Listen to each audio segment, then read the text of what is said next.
నమస్కారం. మనతో పాటు అరవిందరావు గారు ఉన్నారు. అరవిందరావు గారు ఐపీఎస్, సీనియర్ ఐపీఎస్ ఆఫీసరు, డీజీపీగా చేసిన వారు, తర్వాత సంస్కృతాన్ని అధ్యయనం చేసిన వారు, వేదాంతాన్ని అధ్యయనం చేశారు, ప్రబోధిస్తున్నారు, అనేక పుస్తకాలు రాశారు. లేటెస్ట్గా Indic religions challenges for survival అనే ఒక పుస్తకాన్ని లేటెస్ట్గా రాశారు. ఈ పుస్తకం ఇంకా రిలీజ్ కావాల్సి ఉంది. ముందుగానే మనం ఈరోజు మాట్లాడిస్తున్నాం ఎక్స్క్లూజివ్గా ఫస్ట్ టైం. ఎందుకు ఈ పుస్తకం రాయాల్సి వచ్చింది, ఈ పుస్తకం రాయాల్సిన అవసరం ఏంటి, ఈ పుస్తకంలో ఎటువంటి అంశాలు ఉన్నాయి, ఇందులో చర్చకు జరగాల్సిన అంశాలు ఏమైనా ఉన్నాయా తెలుసుకుందాము.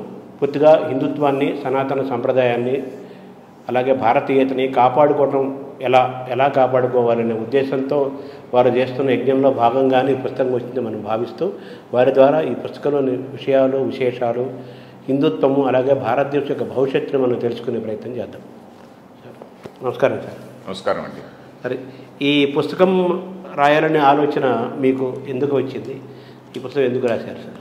ముఖ్యంగా మన భారతీయ సంస్కృతి ఇప్పుడు ఎదుర్కొంటున్నటువంటి సమస్యల గురించి మనం చూస్తే, ఈ సంస్కృతిని పూర్తిగా నిర్మూలించాలి అనేటువంటి శక్తులు కొన్ని ప్రపంచ స్థాయిలో పనిచేస్తుండేది మనం అందరికీ తెలుసు. వీటి గురించి మనం ఇదివరకు కూడా ఇదే ఐ డ్రీమ్స్ ఛానల్లో మాట్లాడుకున్నప్పుడు కూడా గత సంవత్సరం పాటు మనం మాట్లాడుకుంటున్నటువంటి అనేక విషయాలు ఈ పుస్తకంలో ఉన్నాయండి. కొన్ని కొత్త విషయాలు ఉండొచ్చు, బట్ కొన్ని పాత విషయాలు మనం ఇదివరకు మాట్లాడుకున్న విషయాలు కూడా ఉంటాయి. ముఖ్యంగా 3 శక్తులు ఏవి అనేది మనం ఇదివరకు కూడా మాట్లాడుకున్నట్టుగా, ఒకటి వెస్ట్రన్ సివిలైజేషన్, అంటే వెస్ట్రన్ డెమోక్రసీస్ కావచ్చు, వెస్ట్రన్ రిలీజన్ కావచ్చు. డెమోక్రసీస్ అని పైకి వాళ్ళు ఐడియాలజీతో చెప్పినా కూడా వాళ్ళ మనసులో రిలీజన్ అనేది ఉంటుంది. మన రిలీజన్ను ఏ విధంగా ప్రపంచంలో వ్యాపింపజేయాలి అనేటువంటి. Same is the case with Arabic religions. Arabic religions కూడా ఏంటి, అరబిక్ కంట్రీస్ ఇస్లామిక్ కంట్రీస్ అన్నిట్లో ఆ పిచ్చి లేదు, కానీ కొన్నిట్లోనే ఉంది. ఫర్ ఎగ్జాంపుల్ ఇస్లామిక్ కంట్రీస్లో అన్నిట్లోనూ కూడా మన మతాన్ని వ్యాపింపజేయాలి, మనం వేరే అలాగే ఏమన్నా ఈ కల్చర్ని డిస్ట్రాయ్ చేయాలి, ఇవన్నీ లేవు. For example United Arab Emirates ఇట్లాంటి చోట మన ప్రైమ్ మినిస్టర్ కూడా అక్కడ వెళ్ళి ఈ మధ్యన ఒక కొత్త టెంపుల్ కూడా కట్టారు అక్కడ. సో అట్లా చాలా లిబరల్గా ఉన్న ఇస్లామిక్ కంట్రీస్ ఉన్నాయి. కానీ కొంతమంది అంటే వేర్ ది రిలీజియస్ లీడర్స్, ఈ వీళ్ళు ఎక్కడైతే డామినేట్ చేస్తున్నారో, మన పాకిస్తాన్ లాంటి ప్లేస్లు, బంగ్లాదేశ్ లాంటి ప్లేస్లు, వీళ్లకు వేరే మతం అనేది ఉండడానికే వీల్లేదు. అందులో అంతేకాకుండా వాడికి ఇండియాని ఎట్టయినా క్యాప్చర్ చేయాలి అనేటువంటి ఒక భావన ఉంది కదా. So this is the second force. ఒకటి western religion plus western countries, రెండవది ఇస్లామిక్ థింగ్, మూడవది వచ్చి ఈ గ్లోబల్ లెఫ్ట్ అనేటువంటిది. గ్లోబల్ లెఫ్ట్ అంటే లెడ్ బై చైనా అనుకోండి. వాళ్ళు ప్రపంచంలో మిగతా అనేక దేశాల్లో ఈ లెఫ్ట్ వింగ్ పార్టీస్ చిన్న చితక అంటాం చూడండి, చిన్న చితక పార్టీలు చాలా ఉన్నాయి. వీటన్నిటికీ కూడా ఇట్లాంటి ఐడియాలజీ ఉన్నటువంటి అనేక మందిని వీళ్ళు పోషించి, వాళ్ళకు ఫండింగ్ ఇచ్చి, వాళ్ళని ఇది చేసి, ఎంకరేజ్ చేసి, ఆయా దేశాల్లో ఏదో అంతో ఇంతో అన్రెస్ట్, ఎక్కడ కొంచెం అన్రెస్ట్ జరగడానికి అవకాశం ఉంటే అన్రెస్ట్ జరిగేటువంటి పని చేయించి ఆ దేశాన్ని వీకన్ చేయడం, అంటే ఇంటర్నల్గా వీకన్ చేయడం. సో ఇప్పుడు ఈ 3 ఫోర్సెస్ నేను ఏదైతే చెప్పానో, ఈ 3 ఫోర్సెస్ కూడా మన దేశంలో వాళ్ళ సింపథైజర్స్ ఉన్నారు. ఈ వెస్ట్రన్ వీళ్ళు ఇంటలెక్చువల్స్కి వాళ్ళకి ఉన్నారు, తర్వాత ఇస్లామిక్ వాళ్ళకి బోలెడంతమంది ఉన్నారు, మౌలవీస్ కావచ్చు, వీళ్ళందరూ కూడా no we have to capture India అనేటువంటి వాళ్ళు. అలాగే ఈ లెఫ్ట్ లిబరల్స్ కూడా, మన మేధావులు, వామపక్ష మేధావులు బోలెడంతమంది ఉన్నారు. సో మన దేశంలోనే ఈ 3 శక్తుల యొక్క ఏజెంట్స్ మన దేశంలోనే ఉన్నారు. సో ఒకవైపు బయట నుంచి ఎదుర్కోవడమే కాకుండా మన ఇంటర్నల్గా కూడా మనకు, బికాజ్ ఇట్స్ ఏ డెమోక్రసీ. అదే చైనా లాంటి ఒక టోటలిటేరియన్ కంట్రీ అయితే వాళ్ళు సప్రెస్ చేసేస్తారు. మన డెమోక్రసీ కాబట్టి మనం అన్నింటినీ కూడా టాలరేట్ చేస్తుండాలి, టాలరేట్ చేస్తూ ముందుకెళ్తుండాలి. సో ఆ సందర్భంలో మనం ఏ విధంగా మన ఇండియాలో ఉన్నటువంటి ఏవైతే మన ఇండిక్ రిలీజన్స్ అని అన్నాం. ఇండిక్ రిలీజన్స్ అని ఎందుకన్నానంటే, ఒట్టి హిందూయిజం ఒకటే కాదు కదండి మన దేశంలో పుట్టినటువంటిది. మన దేశంలో హిందూయిజం అంటే సనాతన ధర్మానండి. హిందూయిజం అనేటువంటి తర్వాత వేరే ఎవరో ఇచ్చినటువంటి పేరు, తర్వాత వచ్చినటువంటి పేరు అనుకోండి, సనాతన ధర్మానండి, వైదిక ధర్మం అనండి. దాని తర్వాత బుద్ధిజం వచ్చింది. సనాతన ధర్మంలో నుంచినే ఒక రకమైనటువంటి ఒక రిఫార్మిస్ట్ మూమెంట్ లాగా బుద్ధిజం వచ్చింది. అలాగే జైనిజం కూడా ఉంది. అలాగే లేటర్ పీరియడ్లో సిక్కిజం వచ్చింది. సో ఈ 4 కూడా ఇండిక్ రిలీజన్స్ అని అన్నాను. ఎందుకంటే ఈ 4టికి థ్రెట్ ఉన్నది. అంటే ఇండియాలో పుట్టిన రిలీజన్స్ అని. అవును, ఇండిక్ అనేటువంటి జనరల్ టర్మ్ వాడాను. ఎందుకంటే ఒక హిందూయిజంను డిస్ట్రాయ్ చేయాలి అని చెప్పనంటే, ఒక హిందూయిజంతో పాటు మిగతావన్నీ పోతాయి. ఒక హిందూయిజం ఒకదాన్ని డిస్ట్రాయ్ చేయాలి అని వాడు పైకి అన్నా కూడా ఈ 3 కూడా చిన్న చిన్నవి కాబట్టి ఈ 3 కూడా ఎగిరిపోతాయి. సో అందుకని అన్ని ఇండిక్ రిలీజియన్స్ కూడా దే ఆర్ ఫేసింగ్ థ్రెట్ అనేటువంటిది నా యొక్క దీనిలో విషయం అండి. ఎలాంటి థ్రెట్ వస్తున్నది, ఏ విధంగా వాళ్ళు మన రిలీజన్ను డిస్టార్ట్ చేయడం కానీ, ప్రశ్నించడం కానీ, దీనికి మిస్ఇంటర్ప్రిట్ చేయడం కానీ, ఇట్లాంటి పనులు చేయడం ద్వారా తర్వాత మన సొసైటీని ఏ విధంగా క్యాప్చర్ చేస్తున్నారు, సమాజంలో ఉన్నటువంటి అనేక ఇన్స్టిట్యూషన్స్ని ఎలా క్యాప్చర్ చేస్తున్నారు. ఇన్స్టిట్యూషన్స్ అంటే ఉదాహరణకి యూనివర్సిటీస్ కావచ్చు, యూనివర్సిటీస్లో ఉన్నటువంటి భావజాలాన్ని ఎలా క్యాప్చర్ చేస్తున్నారు, లేకుంటే ఇంకేదో సినిమా ఫీల్డ్ అనుకోండి, సినిమా ఫీల్డ్లో ఏ విధంగా క్యాప్చర్ చేస్తున్నారు, మన లాంగ్వేజ్లో ఎట్లాంటి మార్పులు వస్తున్నాయి. లాంగ్వేజ్ ఉదాహరణకి ఇప్పుడు హిందీ తీసుకుంటే హిందీ ఫిల్మ్ ఫీల్డే తీసుకోండి. 1940 ఇండిపెండెన్స్ వచ్చిన కొత్తలో హిందీ డామినేషన్ బాగుండేది, ఉర్దూ కూడా ఉండేది, హిందీ డామినేషన్ బాగుండేది. తర్వాత కాలంలో ఏమైంది, టోటల్గా హిందీ అనేటువంటి ఎగిరిపోయింది. హిందీ అనేటువంటిది ఎగిరిపోయి టోటల్ ఉర్దూ డామినేషన్కి వచ్చింది అనమాట. తర్వాత హిందీ ఫిల్మ్ ఫీల్డ్ కూడా అది ఈ బాలీవుడ్ మాఫియా కాదు, ఇదేంటి మన బాంబే మాఫియా అండర్ వరల్డ్ ఉంది చూడండి. ఆ అండర్ వరల్డ్ వాళ్ళు స్మగ్లర్స్, వాళ్ళకు డబ్బులు వచ్చి వాళ్ళు దానికి ఫైనాన్స్ చేయడము, ఏదో దావూద్ ఇబ్రాహీం లాంటి వాళ్ళు వీళ్ళ చేతులోకి వెళ్ళిపోవడము. సో ఆ విధంగా ఆ ఫిల్మ్ ఫీల్డ్ యొక్క స్వరూపమే మారిపోయింది.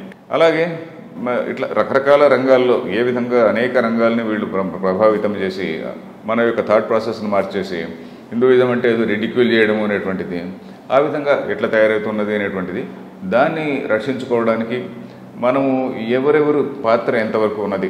సమాజంలో అనేకమైనటువంటి వింగ్స్ ఉన్నాయి కదండి. ఉదాహరణకి ఇంటలెక్చువల్స్ అనేటువంటిది ఒక వింగ్, లేకుంటే రిలీజియస్ హెడ్స్ అనేటువంటిది ఒక వింగ్.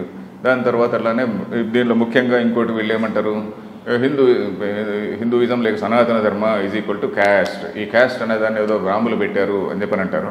అది నిజమా? ఎంతవరకు నిజం? అది హిందూయిజం అనేటువంటి సనాతన ధర్మలో క్యాస్ట్ అనేటువంటిది నిజంగా ఉందా? అది ఎక్కడైనా చెప్పారా? ఎక్కడా చెప్పలేదండి.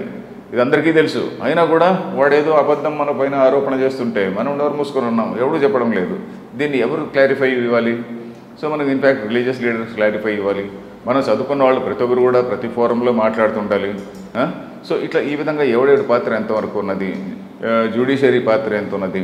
దాని తర్వాత ఇప్పుడు మన పొలిటికల్ లీడర్స్, ముఖ్యంగా అన్నిటికంటే ముఖ్యంగా పొలిటికల్ లీడర్సు, పొలిటికల్ పార్టీసు, ప్రభుత్వం, వీటి పాత్ర ఎంతవరకు ఉన్నది. ఎందుకంటే ప్రభుత్వం అనేటువంటిది వాటి సరైనటువంటి ఫోకస్ లేకుంటే ప్రభుత్వం can be the greatest obstacle. అది మన ధర్మానికి ఒక గ్రేటెస్ట్ ఎనిమీ అయ్యే అవకాశం ఉంటుంది. సో కాబట్టి వీటి ఎవరెవరి పాత్ర ఎంతవరకు ఉన్నది అనేదాన్ని చెప్పుకుంటూ, అదే మనం దాదాపు సంవత్సరం పాటుగా మాట్లాడుకున్నటువంటి అనేక విషయాల్ని ఈ పుస్తకంలో చెప్పడం జరిగిందండి. ఈ పుస్తకాన్ని మొన్ననే ఇటీవలే ఒక వారం క్రితమే బయటకు వచ్చింది. మన మిత్రులు ఎంఎస్కో విజయ్ కుమార్ గారు పబ్లిష్ చేశారు. దీన్ని కోర్స్ ఇంకా రిలీజ్ కాలేదనుకోండి, అంత లోపల మీతో ఇంటర్వ్యూ సందర్భంలో ఇది పబ్లిక్లోకి వెళుతూ ఉన్నది. సార్ ఇప్పుడు మీరు చెప్తున్నారు కదా, ఎందుకు వీళ్ళందరూ కూడా భారతదేశాన్ని టార్గెట్ చేస్తున్నారు? డిఫరెంట్ రీజన్స్ అండి. ఒకటి, ఇప్పుడు మనం 10th సెంచురీ నుంచి చూసినటువంటి మత యుద్ధాలు అనేటువంటి మనకు తెలుసు కదా. బిట్వీన్ ఇస్లాం అండ్ క్రిస్టియానిటీ మత యుద్ధాలు 10th సెంచురీ నుంచి జరుగుతున్నది. సో అప్పటి నుంచి జరుగుతున్నటువంటి ఘర్షణే ఇప్పుడు కూడా నడుస్తున్నది. ఇప్పుడు ఆ పద్ధతిలో మతం అనే పేరు చెప్పకుండా జరిగేదేమో అదే. ఇప్పుడు ఉదాహరణకి అమెరికా వాడు ఇరాక్ పైన బాంబులు వేస్తాడు అనుకోండి. ఎందుకు బాంబులు వేస్తాడు? వీడి దగ్గర వెపన్స్ ఆఫ్ మాస్ డిస్ట్రక్షన్ ఉన్నది అని చెప్పని ఒక ఫేక్ ఇంటెలిజెన్స్ రిపోర్ట్స్ తెప్పిస్తాడు. ఒక ఫేక్ ఇంటెలిజెన్స్ రిపోర్ట్స్ తెప్పించుకొని ప్రపంచాన్ని అంతటిని కూడా నమ్మింపజేస్తాడు.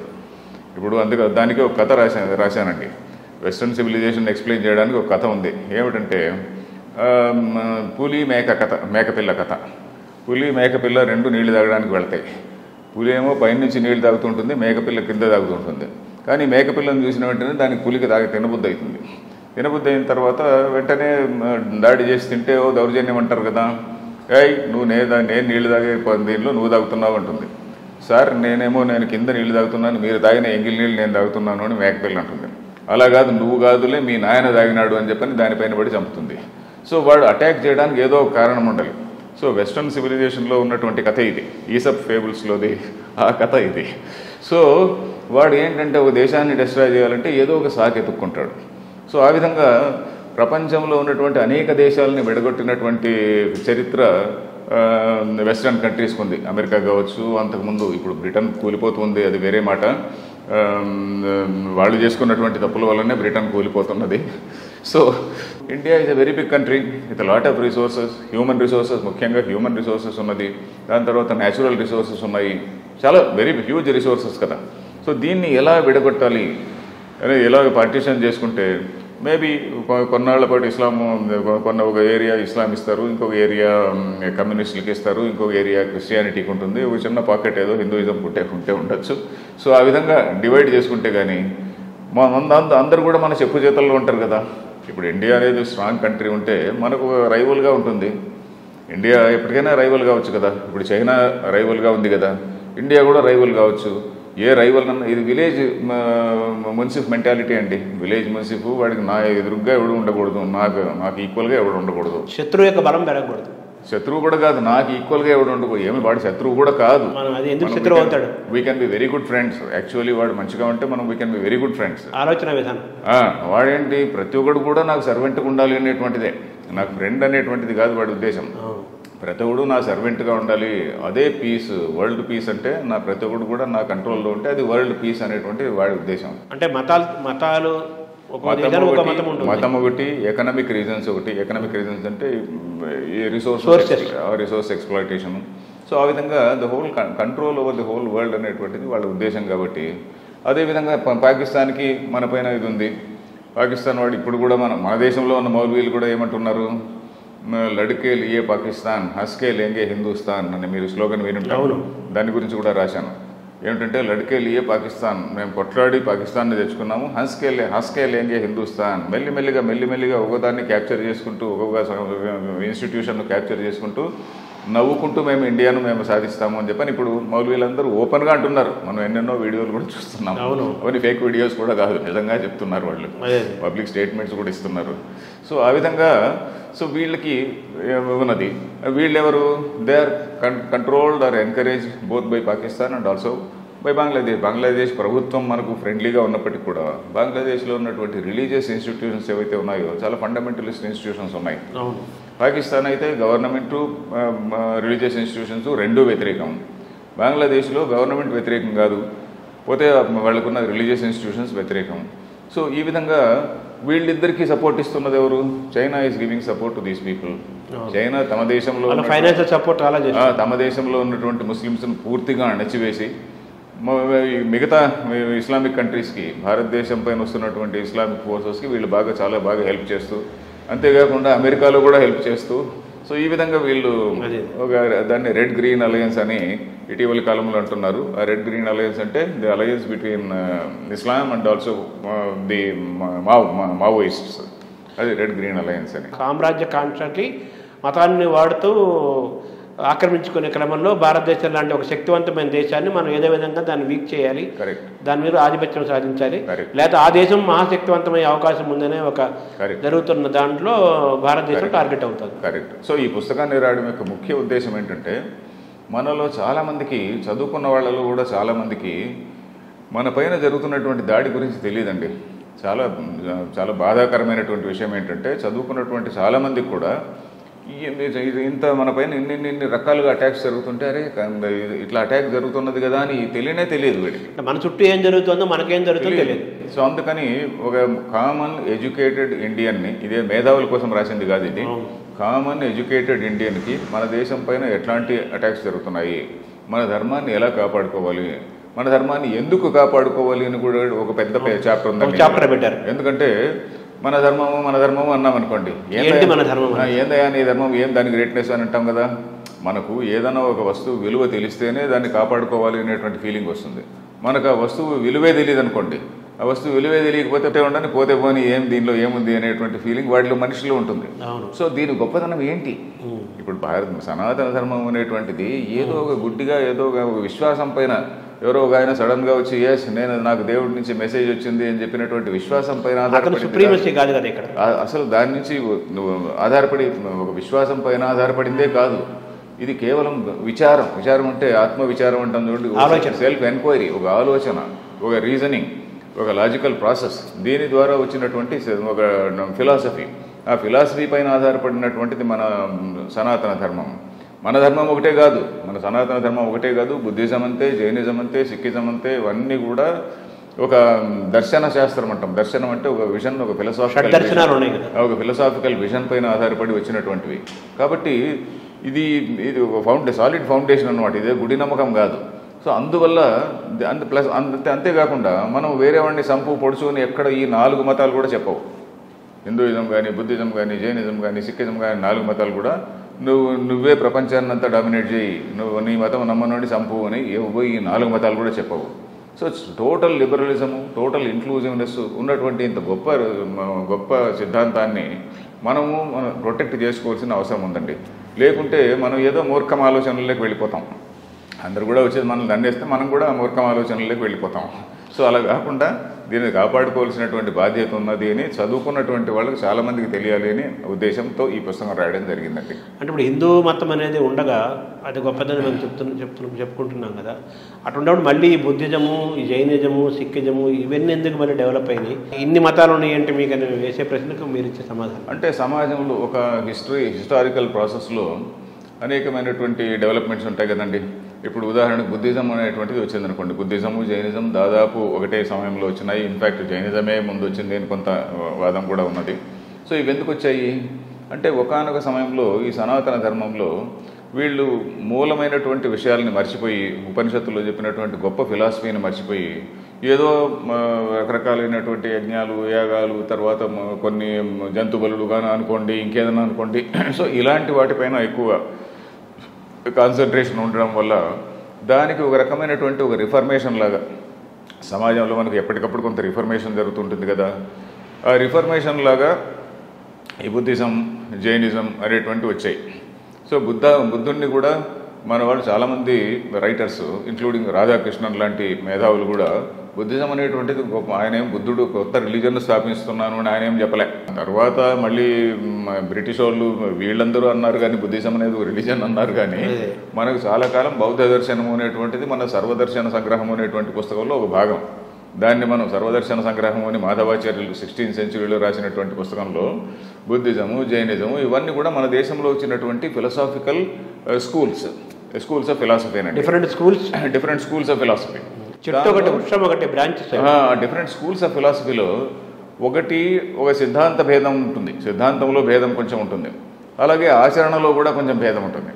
సో ఈ రెండింటి వల్ల కొంత రకమైనటువంటి రిఫర్మేషన్ అనుకోవచ్చు. అందువల్ల ఒకానొక సమయంలో ఎప్పుడైతే ఈ యజ్ఞాలు, యాగాలు, జంతు బలులు ఇట్లాంటి దానిపైన ఎక్కువ ఫోకస్ ఉండి అసలు విషయాన్ని ఎప్పుడైతే హిందూ అనుకోవడం కాదు సనాతన ధర్మంలో ఉన్నటువంటి అప్పుడు వాళ్ళు మర్చిపోయారో అప్పుడు ఒక రియాక్షన్గా బుద్ధిజం, జైనిజం వచ్చాయి. దాని తర్వాత మళ్ళీ సిక్కిజం అనేటువంటిది రావడానికి కారణము కేవలము బయట నుంచి వచ్చినటువంటి దాడులే.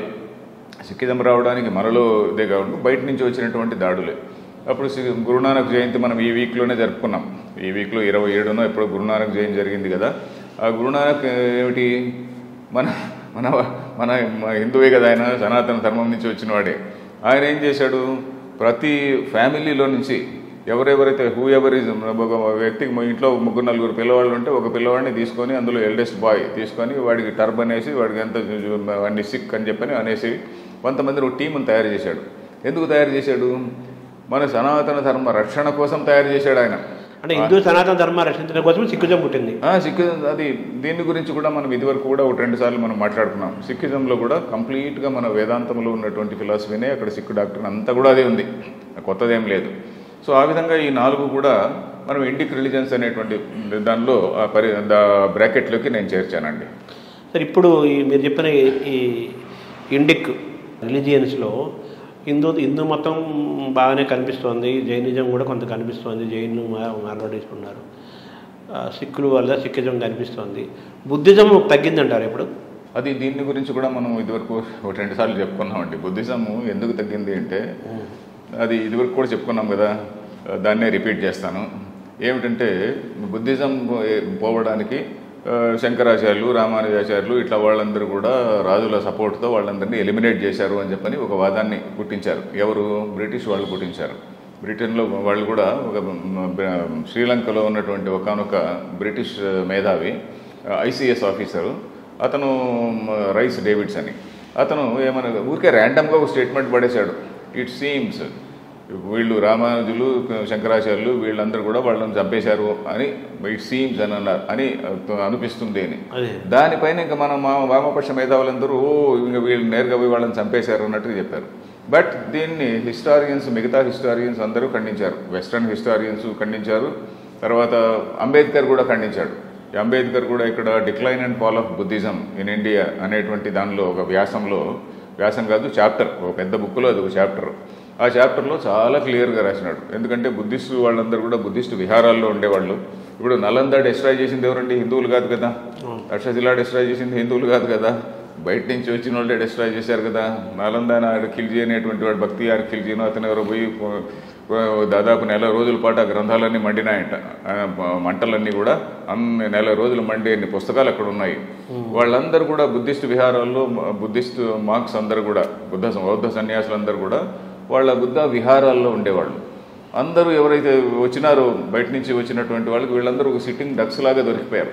సో చాలామందిని చంపేశారు, చాలామంది పరిగెత్తిపోయి ఆ టైంలో టిబెట్కు పోయారని చెప్పని వాళ్ళు చరిత్రకారులు కూడా రాసుకున్నారు. అదే విషయం అంబేద్కర్ కూడా రాస్తాడు. సో ఆ విధంగా బుద్ధిజం ఎలిమినేట్ అయింది. హిందూయిజం ఎందుకు ఎలిమినేట్ కాలేదు అంటే వీళ్ళు పల్లెకు స్ప్రెడ్ అయినారు, వీళ్ళు పుస్తకాలన్నీ కంఠపాఠం కొట్టారు. ఈ మాట కూడా అంబేద్కరే రాశాడు, విచ్ వాజ్ ఎ ఫ్యాక్ట్. అంటే ఇప్పుడు మనకి భారతదేశంలో ఈరోజు టుడేస్ భారతదేశంలో ఉండే క్రిస్టియన్లు చాలామంది అంతా హిందూ నుంచి కన్వర్ట్ అయిన వాళ్ళే, హిందూజన్ అన్నట్టుగా. ఇప్పుడు భారతదేశంలో ఉండే వేరే దేశాల నుంచి వచ్చిన వాళ్ళు కాకుండా ఉండే ముస్లిమ్స్ కూడా ఒకప్పుడు హిందువులని కూడా ఒక చర్చ జరుగుతుంటుంది, ఒక వాదన వినిపిస్తుంటుంది. నిజమే కదండి. 95% ఆఫ్ ది పీపుల్ వాళ్ళేమో అరేబియా నుంచి వచ్చిన వాళ్ళు కాదు. 95% ఆఫ్ ది పీపుల్ అంతా మన వాళ్ళే. మధ్యలో ఎప్పుడో ఏదో మతం మారినారు ఫర్ సమ్ వేరియస్ రీజన్స్, అంతే కదా. మనం ఆ విధంగానే చూడాలండి. మనం వాళ్ళు ఏదో ఎక్కడో అరేబియా నుంచి వచ్చినట్టు, లేకుంటే ఎక్కడో జెరూసలేం నుంచి వచ్చినట్టు కానే కాదు. వీళ్ళందరూ మన ఊర్లో ఉన్నటువంటి రకరకాలైనటువంటి ఎస్సీ ఎస్టీలు వీళ్ళందరూ కూడా క్రిస్టియానిటీలోకి వెళ్ళారు. వాళ్ళు ఎక్కడో జెరూసలేం నుంచి వచ్చిన వాళ్ళు కాదు కదా, వాళ్ళందరూ మన వాళ్ళే. అలాగే అంటే మన భారతదేశంలో ఉన్న ముస్లిమ్స్ కూడా మ్యాక్సిమం వేరే దేశాల వాళ్ళు కాకుండా వచ్చిన వాళ్ళు కాకుండా భారతదేశంలో ఈరోజు మనం అనుకుంటే ముస్లింలు కూడా చాలామంది హిందువులుగా ఒకప్పుడు హిందువులుగా ఉండి ముస్లింలుగా కన్వర్ట్ అయిన వాళ్ళని కూడా అంటుంటారు. అనేక కారణాల వల్ల కన్వర్ట్ అయినారు. అది వాస్తవమేనా సార్? అంతే కదా. అనేక కారణాల వల్ల బై ఫోర్స్ కొంతమంది అయి ఉండొచ్చు. అంటే అగ్రవర్ణాల వాళ్ళు ఫోర్స్తో అయి ఉంటారు. ఇప్పుడు క్షత్రియులు వీళ్ళు ఉన్నారనుకోండి, వాళ్ళను థ్రెట్ ఆఫ్ డెత్ గొంతుపైన కత్తి పెట్టి కన్వర్ట్ చేసినటువంటి వాళ్ళు చాలామంది ఉంటారు. మిగతా కొన్ని వర్ణాల క్యాస్ట్ వాళ్ళు అది సరేలే దానిలో బాగానే ఉంది కదా, అది ఇదైతే ఏమి అదైతే ఏమి అనే ధోరణిలో వెళ్ళిపోయిన వాళ్ళు కొద్దిమంది ఉంటారు. సో అట్లా ఆ విధంగా కన్వర్ట్ అయిన వాళ్ళే. అప్పుడు కాశ్మీర్ ఫైల్స్లో చూపించిన దాంతో మీరు ఏకీభవిస్తారా యాజిటీజ్గా? అదంతా ట్రూతే కదండి. కాశ్మీర్ ఫైల్స్లో చూపించిందంతా కూడా హిస్టారికల్ ఫ్యాక్టే కదా, హిస్టారికల్ ఫ్యాక్టే.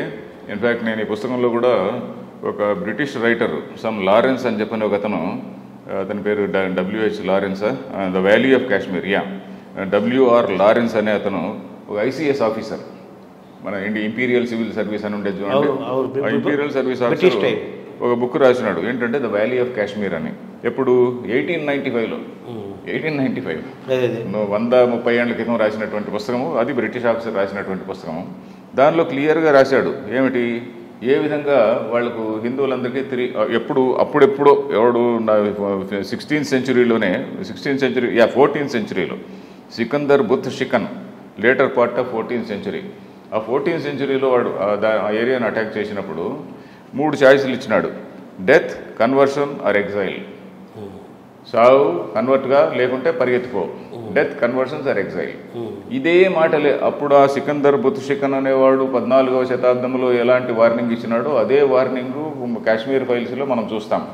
ఇప్పుడు 1990లో అక్కడ ఉన్నటువంటి మౌలవీలు వీళ్ళకి హిందువులకు ఇచ్చినటువంటి threat convert or die or run.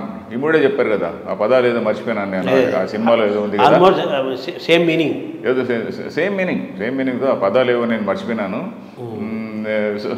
అర్థం ఒకటి, అదే కదా సేమ్ మీనింగ్, సేమ్ 3 చాయిస్లు ఇచ్చారు. అప్పుడు చాలా మందిని చంపేశారు అని చెప్పి, మతం మారుతావా లేకపోతే దేశం అంతే, సాగు, మతం మారు, లేకుంటే పరిగెత్తు, అంతే. మీ ఆడవాళ్ళని ఇక్కడే వదిలేసి మీరు పరిగెత్తండి, మేల్స్ పరిగెత్తండి అని. సో ఆ విధంగా కొన్ని వేలాది మందిని అక్కడ చంపడం జరిగింది. అది దాన్ని అంతా కూడా బ్రిటిష్ ఆఫీసర్ రాశాడు. సరే, ఈరోజు ప్రపంచంలో ఏ మతం శక్తివంతంగా ఉందని మీరు భావిస్తున్నారు? న్యాచురల్లీ క్రిస్టియానిటీ, అంతే కదా.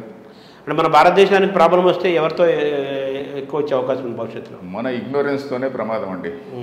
మన ఇగ్నోరెన్సే ఎక్కువ ప్రమాదము. మనం నిజంగా ఈ 4 నేను చెప్పినటువంటి ఈ 4 ధర్మాల్లో నీకు హిందూ మతం నచ్చలేదంటే సర్దార్జీ అయిపోయా, సర్దార్జీ అయిపో, బుద్ధిజం తీసుకో, లేకుంటే ఇంకేదో జైనిజం తీసుకో, నీకు హిందూయిజం బాగలేదనుకుంటే. సిక్కిజంలో గొప్పతనం ఏంటంటే అన్ని వర్ణాల నుంచి తీసుకున్నాడు ఆయన. ఇప్పుడు మనకు హిందూయిజం గురించి అందరూ అనేది ఏంటి, హిందూయిజం అంటే క్యాస్టిజం అని చెప్పాను కదా. సిక్కిజంలో క్యాస్టిజం లేదు, క్యాస్ట్ లేదు, అందరినీ కూడా తీసుకున్నారు.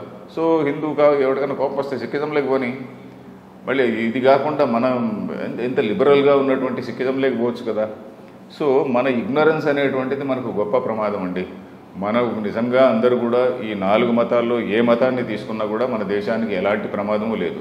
ఇగ్నోరెన్స్తో పాటు ఈ టాలరెన్స్ అనేది కూడా మనం ఎలా ఉందా? టాలరెన్స్ అనే ఏరియాలో ఎక్కడ? టాలరెన్స్ అనేటువంటిది ఈ 4 మతాలకు ఉన్నటువంటి కామన్ ఫ్యాక్టర్ అండి. ఈ 4 మతాల్లో కూడా ఎదుటివాడు వాడి మతాన్ని వాడు పాటించుకుంటుంటాడు. వాడు మన మతంలోకి రావాలి అని మనకేమి ఫోర్స్ లేదు. సో మనం వాడు ఎట్లాంటి ఆచారం పాటించినా ఏం పాటించినా మనం దాన్ని గౌరవిస్తాము. సో అది మన సిద్ధాంతం అండి. ఈ 4 మతాల్లో కూడా టాలరెన్స్ అనేటువంటిది ఉంది. పరమత సహనం అంటాం కదా, సహనం అనేటువంటిది ఈ 4 మతాల్లో ఉంది. సర్వమత సహనం అన్నారు. సర్వమత సహనం అనేటువంటిది ఈ 4 మతాల్లో కూడా ఉంది. ఇప్పుడు మెయిన్గా మీరు ఈ పుస్తకం రాశారు కదా, Indic religions challenges for survival. మన హిందూ మతం, సనాతన ధర్మం, హిందూ మతం, హిందూ ధర్మం, హిందుత్వం, హిందూ దేశం, ఈ భారతదేశం, ఈ మతం కి మెయిన్ ఎక్కడి నుంచి ప్రాబ్లం ఉందంటారు? ఏ రిలీజియన్ నుంచి, లేకపోతే ఎక్కడి నుంచి ప్రాబ్లం ఉందంటారు? అది చెప్పడం కష్టం అండి. ఇట్ డిపెండ్స్ ఆన్ అది మన గ్రాడ్యువల్గా మన ఏ పొలిటికల్ పార్టీసు ఏ సమయంలో ఎవరు అధికారంలోకి వస్తారు, వాళ్ళు ఎలాంటి నిర్ణయాలు తీసుకుంటారు, ఆ నిర్ణయాలు తీసుకోవడం వల్ల ఎలాంటి వాతావరణం బిల్డప్ అవుతుంది. ఒక రకమైనటువంటి వాతావరణం బిల్డప్ అయిందనుకోండి, ఒక వర్గం వాళ్ళు పెరిగిపోతారు. ఇంకో రకమైనటువంటి వాతావరణం ఉందనుకోండి, అందరూ కొంచెం బ్యాలెన్స్డ్గా ఉంటారు. సో ఆ విధంగా పొలిటికల్ దీనిపైన పార్టీస్ పైన ఆధారపడుతుంది. మరి ఏ పొలిటికల్ పార్టీ ఎప్పుడు పవర్లోకి వస్తుందో మన దేశంలో చెప్పలేము. ఎందుకంటే ఓటర్ ఎడ్యుకేషన్ అనేది లేదు, ఓటర్కి అవేర్నెస్ లేదు. ఎవడో నేరుగా పోయి నేను అది ఇస్తా ఇది ఇస్తానంటే, నీకు ఇది ఫ్రీగా ఇస్తా ఇది ఫ్రీగా ఇస్తానంటే మనం హ్యాపీగా వాడికి ఓటేస్తున్నాం. ఓటేసి మన ఫ్యూచర్ని వాడి చేతిలో పెట్టేస్తున్నాము. అంటే ప్రధానంగా ఇండియాని మనం ఆఫ్టర్ ఇండిపెండెన్స్ తీసుకునే ఉదాహరణ, ఇండిపెండెన్స్ తర్వాత మన భారతదేశాన్ని అడ్మినిస్ట్రేషన్ ప్రభుత్వాలను చూస్తే ప్రధానంగా ఎక్కువ కాలం కాంగ్రెస్, తర్వాత ప్లేస్లో బీజేపీ ఉంది కదా. ఈ రెండు పార్టీల యొక్క ఆలోచన విధానం భారతదేశాన్ని కాపాడటానికి ఎంతవరకు ఉపయోగపడ్డాయి? నష్టమేమో ఉంది అందులో? వాళ్ళ విధానాలైన మార్పులు రావాలి అంటే వీళ్ళిద్దరు కూడా మా పాలసీనే కరెక్ట్ అనేటువంటి భావన ఇద్దరిలో ఉందండి. కాంగ్రెస్ వాళ్ళకు కూడా మా పాలసీనే కరెక్ట్ సెక్యులరిజం అంటున్నారు కదా వాళ్ళు, అనుకుంటున్నారు. పోతే మా పాలసీనే కరెక్ట్ అనేటువంటి భావన, అందరినీ సమానంగా చూస్తాము అనేటువంటి మాట వాళ్ళు ఎప్పుడూ అనలే. మేము ఫలానా వర్గానికి ఇది చేస్తాము, మేము మైనారిటీకి ఇది ఇస్తాము, మరొకరికి ఇది ఇస్తాము, మరొకరికి ఇది ఇస్తాము అన్నారు. తర్వాత ఆ కాలంలో ఇప్పుడు బంగ్లాదేశ్ నుంచి వచ్చే తగ్గిపోయింది అనుకోండి, బంగ్లాదేశ్ నుంచి వస్తున్నటువంటి మిలియన్స్ ఆఫ్ పీపుల్ని తీసుకున్నారు. తర్వాతి కాలంలో రోహింగ్యాలు ఇట్లాంటి వాళ్ళు, బర్మా నుంచి వచ్చినటువంటి వాళ్ళని తీసుకున్నారు, అందరినీ తీసుకున్నారు. తర్వాత ఇటువైపు నుంచి వచ్చినటువంటి వాళ్ళని అందరినీ కూడా వీ జస్ట్ అలౌడ్ ఎవ్రీబడి. ఇక్కడ డెమోగ్రఫీ ఎంత మారిపోతున్నది, ఇవన్నీ ఏం పట్టించుకోలే. వాళ్ళందరూ ఎక్కట్లో వచ్చి ఎక్కడ సెటిల్ అవుతున్నారు, వాళ్ళు ఏం చేస్తున్నారు అనేటువంటిది కానీ ఏమీ పట్టించుకోలే. సో దానివల్ల, అంతేకాకుండా మనం ఇదివరకు చెప్పుకున్నటువంటి సమాజంలో ఒక మార్పు ఏమిటి, ఎడ్యుకేషన్ అంతా తీసుకొని పోయి వామపక్షాల చేతిలో పెట్టారు. మన ఇండియన్ ఎడ్యుకేషన్ అంతా తీసుకెళ్ళి వామపక్షాల చేతిలో పెట్టారు. ఎవరు? కాంగ్రెస్ ప్రభుత్వమే.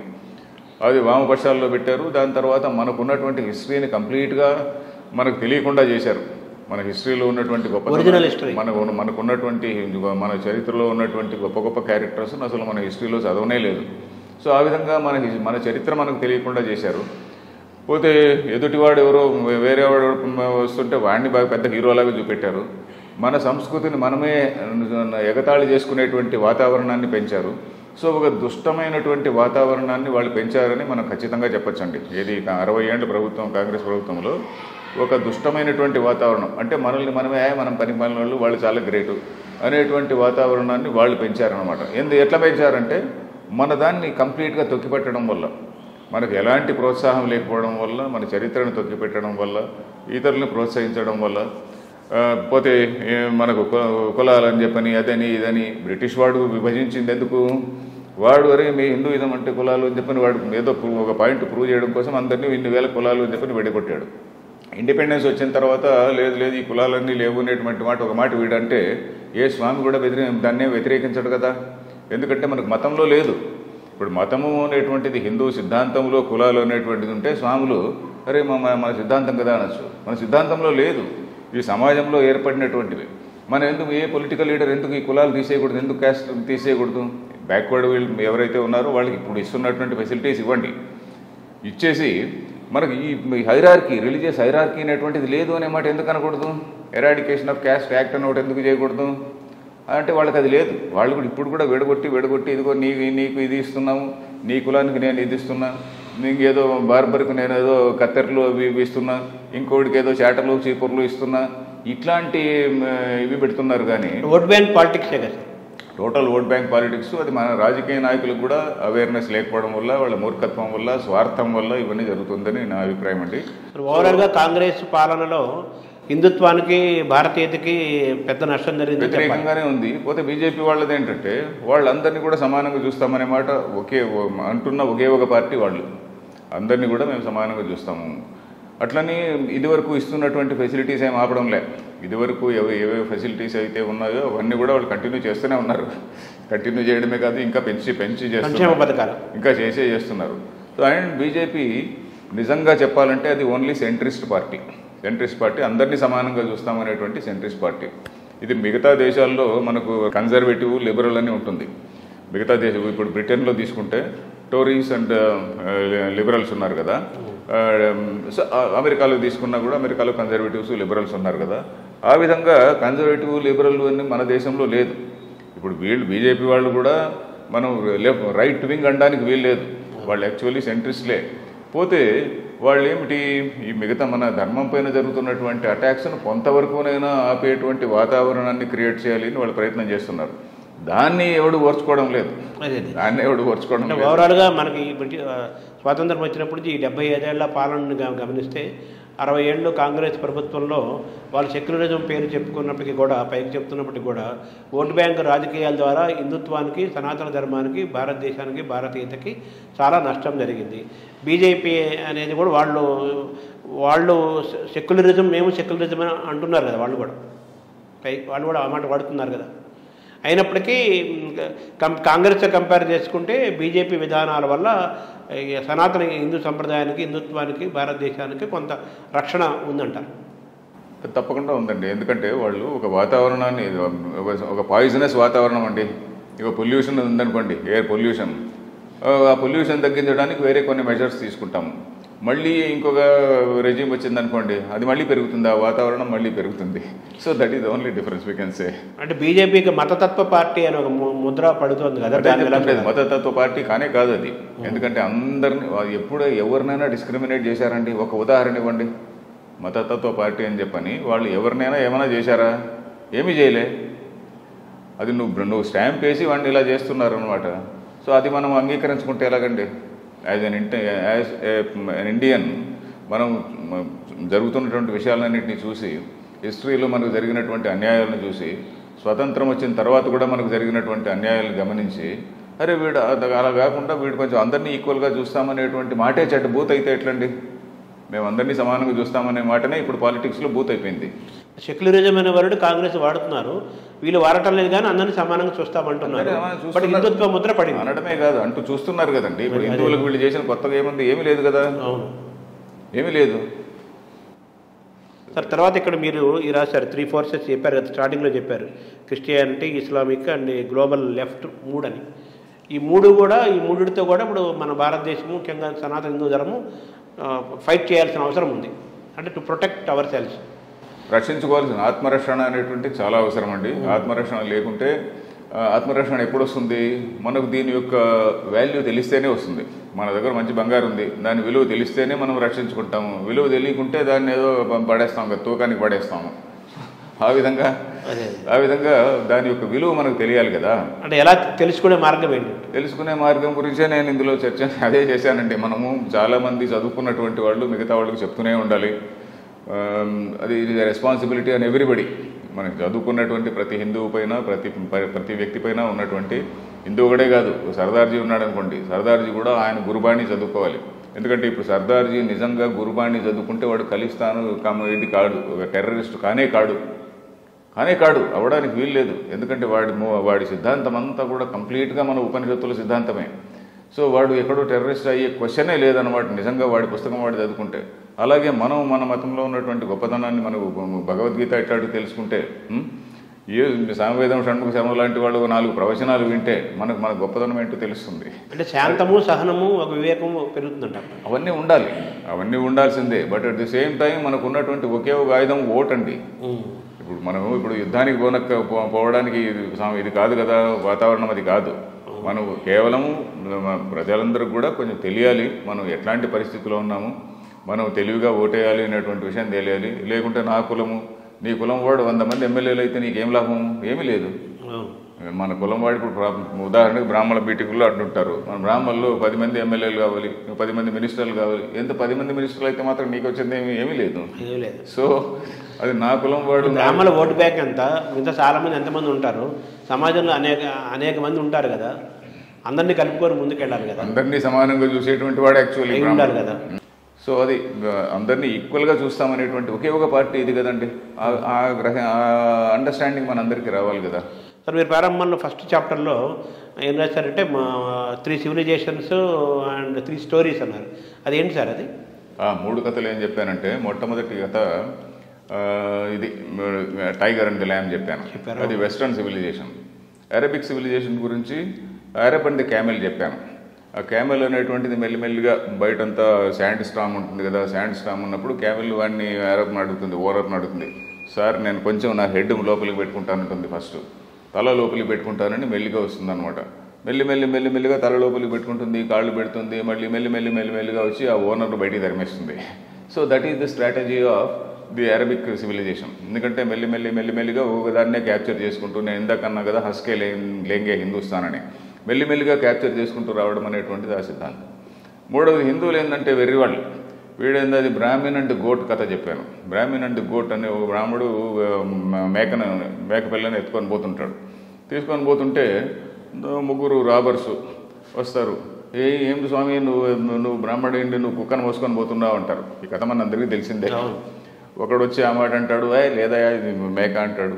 మళ్ళీ ఇంకోటి కూడా వచ్చి ఆ మాట అంటే ఎందుకు వీడు కూడా ఇట్లా అంటున్నాడే అని అనుకుంటాడు. 3వ వాడు కూడా వచ్చారే, నీకు బుద్ధి లేదు స్వామి, ఎందుకు కుక్కను మోసిపోతున్నావు అంటారే, నాకేమో భ్రమిస్తున్నానని చెప్పి నా మేకను వారేసిపోతాడు. సో ఆ విధంగా నీ మతం చెడ్డది, నీ మతం ఇలాంటిది, నీ మతం ఇలాంటిది అని చెప్పిన వాడు ఏదో మనకు నెరేటివ్ ఇస్తుంటే మనము మన ధర్మాన్ని వదిలేసేయడం అనేటువంటిది బ్రాహ్మణుడు మేకపిల్ల కదండి. బ్రాహ్మణుడు మేకపిల్ల వచ్చి మన ధర్మం అనుకోండి, సరే నీ ధర్మం ఇలాంటిది, నీ రిలీజన్ ఎలాంటిది, మీదంతా సప్రెషన్ ఉంది, you are suppressors, you are oppressors అని చెప్పని నిజమేనేమో అని చెప్పని. ఇప్పుడు యూరోపియన్ కంట్రీస్లో కూడా ఇదే జరిగిందండి. యూరోపియన్ కంట్రీస్లో కూడా వాళ్ళు అవుట్ ఆఫ్ గిల్ట్. ఇప్పుడు వాళ్ళు ఎందుకు గిల్ట్ అంటే, వాళ్ళు 1940sలో జ్యూస్ను చాలామందిని చంపారు చూడండి. చంపిన తర్వాత లాట్ ఆఫ్ ఇంట్రాస్పెక్షన్. దాని తర్వాత వీళ్ళందరూ అరే మనం చాలా తప్పు చేశామనేటువంటి భావన మనసులో వచ్చిందో, లేక అట్లీస్ట్ వాళ్ళు పైకన్నా చూపడానికో మనం మళ్ళీ వీఆర్ వెల్కమింగ్ ఇమిగ్రేషన్ అని చెప్పని ఇమిగ్రేషన్కి తలుపులు తెరిచారు. ఇమిగ్రేషన్ తలుపులు తెరిస్తే పోయిన వాళ్ళందరూ కూడా వేరే టైప్ ఆఫ్ మేధావులందరినీ చంపేశారు. మేధావులందరినీ చంపేసి ఇదిగో ఈ రిలీజియస్ ఫండమెంటలిస్టులందరినీ తెప్పించుకున్నారు. ఇప్పుడు వాళ్ళే ఏడుస్తున్నారు. అరే మన out of unnecessary feeling of guilt వల్ల మనం ప్రమాదంలో పడ్డామని చెప్పని ఇప్పుడు బ్రిటన్ అనేది కొలాప్స్ అయిపోతున్నది. The same thing is happening to Germany and other places. So ఆ విధంగా వాళ్ళు ఆ గిల్ట్ ఫీలింగ్లో ఉన్నారు. మనం గిల్ట్ ఫీలింగ్ కావడానికి మనం ఏమి తప్పు చేయలేదు, ఎలాంటి తప్పు చేయలేదు. So that is the point అండి. సో ఓవరాల్గా ఈ ఇండిక్ రిలీజియన్స్ని, ఇండియన్ సివిలైజేషన్ని, మన నేషనలిజంని కాపాడుకోవాలంటే ఎవరెవరు ఏం చేయాలి సార్? అదే దాంట్లో అందుకనే నేను డిఫరెంట్ చాప్టర్స్లో రాశానండి. ద రోల్ ఆఫ్ ఇంటలెక్చువల్స్, మేధావులు, మనకు ముఖ్యంగా ఎన్ని రకాల మేధావులు అనేటువంటిది. అంటే మన ధర్మం గురించి సరిగా అవగాహన ఉండి ఇంగ్లీష్లో చెప్పలేనటువంటి వాళ్ళు చాలామంది ఉన్నారు. But at the same time మన ధర్మాన్ని గురించి ఏమీ తెలియకుండా కేవలం పాశ్చాత్య ఎడ్యుకేషన్లో పెరిగినటువంటి వాళ్ళు చాలామంది ఉన్నారు. సో అంతేకాకుండా ఈ కమ్యూనిస్టు వామపక్ష భావజాలంలో బాగా కంప్లీట్గా పర్చేజ్ అయిపోయినటువంటి కొనబడినటువంటి మేధావులు కొద్దిమంది ఉన్నారు, ఇట్లా అమ్ముడుపోయిన మేధావులు ఉన్నారు. సో ఇట్లాంటి రకరకాలైనటువంటి వాళ్ళు ఉన్నారు కదా. సో వాళ్లకు కొంత అవేర్నెస్, మన అట్లీస్ట్ న్యూట్రల్గా ఉన్నటువంటి వాళ్ళకి చాలామందికి అవేర్నెస్ రావాలి అనేటువంటిది ఒకటి. ఆల్రెడీ అమ్ముడుపోయినోడు మనం ఏం చేయలేము. సో న్యూట్రల్గా చాలామంది ఉన్నారు కదా, చదువుకున్న ఆర్డినరీ ఎడ్యుకేటెడ్ పర్సన్కి అవేర్నెస్ రావాలి అనేటువంటిది అదొకటి. తర్వాత మన పీఠాధిపతులు, స్వామీజీస్ ఇట్లాంటి వాళ్ళు ఉంటారు కదా, వాళ్ళు కూడా కొంతవరకునైనా మనం పైన వస్తున్నటువంటి ఏవైతే ఆరోపణలు ఉన్నాయో ఆ ఆరోపణలు వచ్చినప్పుడన్నా కనీసం ఏదో ఒక మాట చెప్పాలి, క్లారిఫికేషన్ ఇవ్వాలి. ఇప్పుడు ఉదాహరణకి ఆయన ఉదయనిధి స్టాలిన్ ఏదో అన్నాడు, ఇదేంటి మన సనాతన ధర్మం అంటే అది మలేరియా లాంటిది, డెంగ్యూ లాంటిది, ఎరాడికేట్ చేయాలి ఇది అన్నాడు. అది సనాతన ధర్మం అంటే క్యాస్ట్ అన్నాడు. సనాతన ధర్మానికి క్యాస్ట్కు సంబంధం లేదయా అనే మాట ఎవరు చెప్పాలి? పీఠాధిపతి ఎవరు మాట్లాడలేదు. మీరు చెప్తే లాభం లేదు, మాట్లాడలేదు కదా, సైలెంట్ అయిపోయారు. ఎవరో కొంచెం పెద్దవాళ్ళు ఏదో కనీసం ఇప్పుడున్న ఏదో సందర్భంలో చెప్పాలి. ఆయన ఏదో డిబేట్కి పిలిచి చెప్పాల్సిన పనిలే. ఏదో ఒక సందర్భంలో, ఏదో ఒక లెక్చర్లో, వాళ్ళు ఏదో ప్రవచనంలో వాళ్ళందరినీ జిల్లాకు వచ్చినప్పుడు అందరినీ పిలిచి మాట్లాడే సందర్భంలో మాకు చెప్పాలి కదా. చెప్పట్లేదు కదా సార్. సో అలాంటివి కొన్ని ఉన్నాయండి, చెప్పట్లేదు వాళ్ళు. అలాంటివి కొన్ని ఉన్నాయి. తర్వాత అట్లానే రోల్ ఆఫ్ బ్రాహ్మిన్స్, బ్రాహ్మణుల పైన ఎన్నెన్నో నిందలు ఉన్నాయి కదా. వీళ్ళు కలిగినట్టు కొన్ని ఉంటాయి. ఉదాహరణకి కొంతమంది పాపం కొంతమంది మంచి పని చేస్తున్నారు. ఉదాహరణకి కొంతమంది పురోహితులు ఇట్లా వాళ్ళు ఉన్నారు. వాళ్ళు ఎక్కడో ఏరియాలో ఉన్నారనుకోండి, అందరినీ పిలిచి అందరితో పాటు వాళ్ళను అందరికీ సామూహిక భోజనాలు పెట్టడం, ఇట్లాంటి పనులు కొంతమంది పురోహితులు చేస్తున్నారు. అంటే వీళ్ళపైన ఇదివరకు ఉన్నటువంటి చెడ్డ పేరును పోగొట్టుకోవడానికి వీళ్ళు కొన్ని మంచి పనులు చేస్తున్నారు. సో ఆ విధంగా వీళ్ళకి అవేర్నెస్ రావాలి. జ్యుడిషియరీ గురించి రాశారు కదా? జ్యుడిషియరీ గురించి కొంచెం రాశాను. ఏంటంటే జ్యుడిషియరీ వాళ్ళ స్థానం ఏంటండి, ఏది రైటు ఏది తప్పు. ఉదాహరణకు నూపూర్ శర్మ కేసు ఎక్కువ డిస్కస్ చేశారు. నూపూర్ శర్మ కేసులో వాళ్ళు ఎలాంటి రిమార్క్స్ చేశారు? ఈ నూపూర్ శర్మ అనేటువంటిదే ఈమె రెస్పాన్సిబుల్, ఈమె వల్లనే ఇవన్నీ జరిగినాయి, ఈమె వల్లనే ఈ మర్డర్ జరిగింది అని చెప్పని కామెంట్ చేయడం ఏమన్నా అది ఏంటండి? అయ్యా, మీకు అథారిటీ ఉన్నప్పుడే మీ అథారిటీని సరిగ్గా వాడుకోండి. లేకుంటే మీ సీట్లో ఎవరో వచ్చి రేపు పాకిస్తాన్లో, ఆఫ్ఘనిస్తాన్లో మౌలానాలు ఇప్పుడు అందరూ మినిస్టర్లు కదా. ఇదివరకు మౌలానాలు ఇవన్నా ఉన్నటువంటి వాళ్ళే ఇప్పుడు మినిస్టర్లు, వాళ్ళే జడ్జిలు. సో ఎవరో మౌలానా మీ ప్లేస్లోకి వచ్చి కూర్చుంటాడు, ఇంకెవరో వచ్చి కూర్చొని మిమ్మల్ని ధర్మేస్తారు. కాబట్టి మీకు అధికారం ఉన్నప్పుడు మీ అధికారాన్ని సరిగా వాడుకోకుంటే మీరు వెళ్ళిపోతారు, మీరు చాలా జాగ్రత్తగా ఉండాలి అనే మాట రాశాను. వాళ్ళు ఏమన్నా అనుకోవచ్చు. కేసెస్ డిస్కస్ చేశానులేండి, నూపూర్ శర్మ కేసు, ఇట్లాంటి కేసులు డిస్కస్ చేసి the role of political parties and government అన్నారు. ఆ పొలిటికల్ పార్టీస్ గురించి ఇప్పుడు ఇందాక మనం మాట్లాడుకున్నట్టుగానే, అంటే రీజనల్ పార్టీస్ ఉన్నాయనుకోండి, వాళ్లకు దేశం గురించి ఎలాంటి ఆలోచన ఉండదు. ఈరోజు నేను, నా ఫ్యామిలీ, నా పార్టీ ఉంటే చాలు అనేటువంటి మా భావనే ఉంటుంది. కానీ దేశం గురించి కానీ, దేశ భద్రత గురించి కానీ, మన ధర్మం గురించి కానీ అసలు ఎలాంటి ఆలోచన ఉండదు. వీళ్ళందరూ మంచి వాళ్ళే ఉంటారు, వీళ్ళని చెడ్డవాళ్ళని నేను అనడంలే. కానీ దేశ భద్రత గురించి కానీ, మన ధర్మం గురించి కానీ ఆలోచనే ఉండదు. సో అట్లాంటి దానివల్ల దేశానికి ఎంత నష్టం జరుగుతున్నది అనేటువంటిది అదొకటి. సో అదే ఇట్లాంటి పాయింట్స్ అన్నీ కూడా ఈ పుస్తకంలో రాశాను. అసలు ఎందుకు ఈ రిలియన్స్ అన్నీ ప్రిజర్వ్ చేసుకోవాలి, కాపాడుకోవాలంటే మీరు చెప్పే ఒక వాక్యం ఏంటి సార్? అదేనండి, నేను ఇంతకు చెప్పాను కదా, ఈ ధర్మాన్ని దాని యొక్క విలువ తెలిస్తే అవునయ్యా దీన్ని కాపాడుకోవాల్సిన అవసరం ఉంది అని తెలుస్తుంది. మనకు దాని గురించి ఏం తెలియదు అనుకోండి, ఏదైతే ఏమీ లేని మనం గాలి కొట్టుకుపోతుంటాం. అందుకని అట్లీస్ట్ చదువుకున్నటువంటి వాళ్ళకన్నా తెలియాలి కదండి. అరే మనం ఏదో ఒక దీనిలో ఒక ట్రెడిషన్లో ఉన్నాము, అసలు ఏమి చెప్తుంది ఇది, వాడు ఎవడో మన పైన చేస్తున్నటువంటి ఆరోపణలన్నీ నిజమేనా, వాడు దానిలో ఏమైనా సత్యం ఉందా లేదా, సత్యం లేకుంటే అసలు ఏమిటిది, మన భగవద్గీత ఫర్ ఎగ్జాంపుల్ ఏం చెప్తుంది? సో ఇదంతా గుడ్డి నమ్మకాల, మన సిద్ధాంతం అనేటువంటి గుడ్డి నమ్మకాల. సో ఇట్లాంటిది మనం చదువుకున్నటువంటి వాళ్ళపైన ఇప్పుడు మన దేశం ఆధారపడిందండి, మన దేశం ఫ్యూచర్ ఆధారపడింది. వీళ్ళు 10 మందికి చెప్తుండాలి ఎప్పటికప్పుడు. ఎందుకంటే మనలో మిగతా మతాల్లో ఉన్నటువంటి హైరార్కీ లేదు. ఇప్పుడు క్రిస్టియానిటీ అంటే ఒక రోమ్ నుంచి మొదలుకొని హైరార్కీ ఉంది, ఇస్లాంలో హైరార్కీ ఉన్నది. ఇంకా తర్వాత వెస్ట్రన్ కంట్రీస్ తీసుకుంటే వాళ్ళకి బోలెడంత పొలిటికల్ పవర్, వెపన్ పవరు ఇవన్నీ కూడా ఉన్నాయి. తర్వాత ఇస్లామిక్ కంట్రీస్కి వెపన్ పవర్ లేకపోయినా టెర్రరిజం అనేటువంటి ఒక ఆయుధం ఉన్నది. టెర్రరిజం అనేటువంటిది గొప్ప ఆయుధం కదండి, అన్నిటికంటే గొప్ప ఆయుధం టెర్రరిజమే. సో ఆ ఆయుధం ఉంది. సో ఇవన్నీ ఉన్నప్పుడు మనలో చదువుకున్నటువంటి వాళ్ళు, ఈ ఇండిక్ రిలీజన్స్కు సంబంధించినటువంటి 4 మతాల వాళ్ళు కూడా కొంచెం అవేర్నెస్ పెంచుకోవాలి. అవేర్నెస్ పెంచుకొని ప్రాపర్ సిటిజన్స్గా మిగతా వాళ్ళని ఎడ్యుకేట్ చేస్తే తప్ప మన కంట్రీకి ఫ్యూచర్ ఉండదని నా అభిప్రాయం అండి. అంటే ఇను సనాతన ధర్మాన్ని పాటించడం వల్ల మనిషికి, సమాజానికి, దేశానికి వచ్చే ప్రయోజనం ఏంటి? సనాతన ధర్మాన్ని పాటించడం వల్ల ప్రయోజనం అంటే దట్ ఈస్ ద ఓన్లీ ధర్మ విచ్ ప్రపంచ శాంతి కోసము అందరినీ ఒకటిగా చూడు అనేటువంటి ధర్మం అది ఒకటేనండి. నేనే గొప్ప, నేను తప్ప వేరేవాడు ఉండకూడదు అనేటువంటి సిద్ధాంతం మనది కాదు. అందరినీ సమానంగా చూడు, అందరినీ బాగా చూడు అనేటువంటిదే మన సిద్ధాంతం. సో అది మనం 10 మందికి చెప్తూ ఉండాలండి, అది ఆచరిస్తుండాలి కూడా. అందుకనే బ్రాహ్మణుల గురించి రాసినప్పుడు అది రాశా, ఒరే మీ పైన ఇంత అపనిందాలు ఉన్నాయా, మన దగ్గర నుంచినే కొంచెం ముందుకు వెళ్ళాలి అని చెప్పని బ్రాహ్మణుల గురించి ఎక్కువ రాశాను. అంటే మనకు మెయిన్ అటాక్ క్రిస్టియానిటీ నుంచి ఉంటుందంటారా, ఇస్లామిక్ నుంచి ఉంటుందంటారా, రెండింటి నుంచి ఉంటుందంటారా? చెప్పలేమండి. నేను ఎందుకన్నా కదా, ఏ వాతావరణం ఎలా బిల్డప్ అవుతుందో చెప్పలేము. ఒక్కొక్క ప్రాంతంలో ఇప్పుడు ఉదాహరణకి నార్త్ ఈస్ట్ అంతా పోయిందనుకోండి, నార్త్ ఈస్ట్లో అంతా కూడా మనకి ఇండిపెండెన్స్ వచ్చినప్పుడు 80% హిందూస్ ఉండేవాళ్ళు, ఇప్పుడు 90% క్రిస్టియానిటీ అయిపోయినారు. దాదాపు 80 to 90% క్రిస్టియానిటీ అయిపోయారు నార్త్ ఈస్ట్లో కొన్ని స్టేట్స్లో. సో వాళ్ళు ఏమంటున్నారు, ఇప్పుడు ఆ ఏరియాస్, ఆ స్టేట్స్ అన్నింటినీ కూడా United states of north east India అని చెప్పని దాన్ని లిబరేట్ చేయాలి అని చెప్పని కొన్ని సిద్ధాంతాలు, ఇప్పుడు వీళ్ళందరూ వామపక్షవాదులు కావచ్చు, క్రిస్టియన్స్ కావచ్చు, వీళ్ళందరూ కూడా ఆ విధంగా వాదాలు చెప్తుంటారు. తర్వాత దానికి ఫేవరబుల్ వాతావరణం ఒకటి వచ్చే అవకాశం ఉంటుంది. లేకుంటే ఇంకేదో తమిళనాడు సెపరేట్ కావాలి అనేటువంటి వాతావరణం బిల్డప్ అయ్యే ఇంకొక అవకాశం ఉంటుంది. ప్రమాదం, తమిళనాడు సెపరేట్ కావాలి అనేటువంటి ఇది దాన్ని భావన సృష్టించింది కూడా బ్రిటిష్ వాళ్లే. ఎందుకంటే డీకే అనే దాన్ని స్టార్ట్ చేసినటువంటి వాళ్ళు యాంటీ ఆరియన్ మూవ్మెంట్. సో ఆ విధంగా మన ప్రభుత్వాలు మారుతున్నప్పుడు వాళ్ళు తీసుకునేటువంటి చర్యల వల్ల ఎట్లాంటి ఫోర్సెస్, ఎట్లాంటి వాతావరణం బిల్డప్ అవుతుందో మనం చెప్పలేము.